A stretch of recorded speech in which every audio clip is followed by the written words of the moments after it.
Hello friends, एक बार फिर से मैं आप सभी का स्वागत करता हूं हमारी इस यूट्यूब चैनल के अंदर।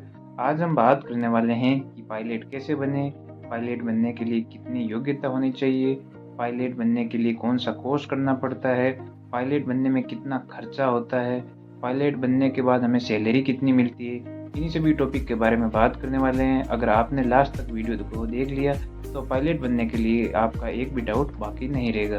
तो चलिए वीडियो को शुरू करते हैं। तो सबसे पहले हम बात करने वाले हैं कि पायलट कैसे बने।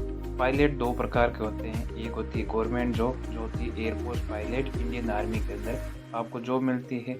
एक होता है कमर्शियल पायलट, जो कि प्राइवेट लिमिटेड कंपनियों के लिए होते हैं। तो चलिए अब हम बात करते हैं कि अगर आप एक पायलट बनना चाहते हैं तो आपके अंदर क्या क्या क्वालिफिकेशन होनी चाहिए। तो सर्वप्रथम आप भारत का नागरिक होना चाहिए। नंबर सेकेंड चीज़, 12वीं साइंस स्ट्रीम से पास हुआ होना चाहिए। पीसीएम के साथ 12वीं पास होना चाहिए। अगर आप 12th पास करते हैं तो आपके 50% तक मार्क होने चाहिए।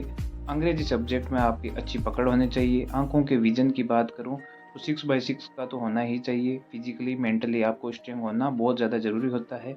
अब मैं आपकी हाइट की बात करूं तो आपकी हाइट कम से कम 5 फीट तो होनी ही चाहिए। तो चलिए अब हम बात करते हैं कि आप 12th पास करके आगे एंट्रेंस एग्ज़ाम देकर पायलट कैसे बन सकते हैं। एयरफोर्स में पायलट बनने के लिए आपको 12वीं के बाद एनडीए का एग्ज़ाम देना पड़ेगा और उस माध्यम से आप एयरफोर्स में पायलट बन सकते हैं। अगर आप कमर्शियली पायलट बनना चाहते हैं तो आपको जेई या FCAT का एंट्रेंस एग्ज़ाम देना होगा। चलिए अब हम बात करते हैं कि पायलट बनने के लिए कौन सा कोर्स करना पड़ता है। 12वीं पास करने के बाद आप कोई से अच्छा लाइन में इंस्टीट्यूट में ज्वाइन करें।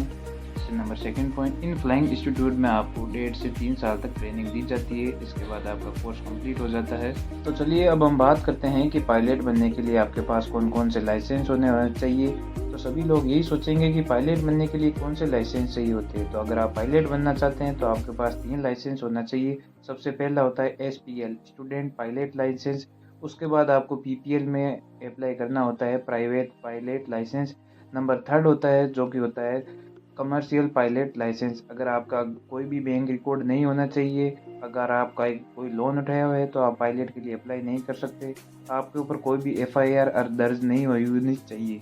तो चलिए अब हम बात करते हैं कि एक पायलट की सैलरी कितनी होती है। मैं अगर आपकी मैक्सिमम सैलरी की बात करूं तो एक पायलट की सैलरी होती है 40 लाख रुपए से लेकर 60 लाख रुपए तक आपकी सैलरी होती है। आज के लिए इतना ही, मिलते हैं नए टॉपिक के साथ। अगर आपको ये वीडियो अच्छा लगा तो हमारे चैनल को सब्सक्राइब कर दें और बेल आइकन की घंटी को दबाना ना भूलें।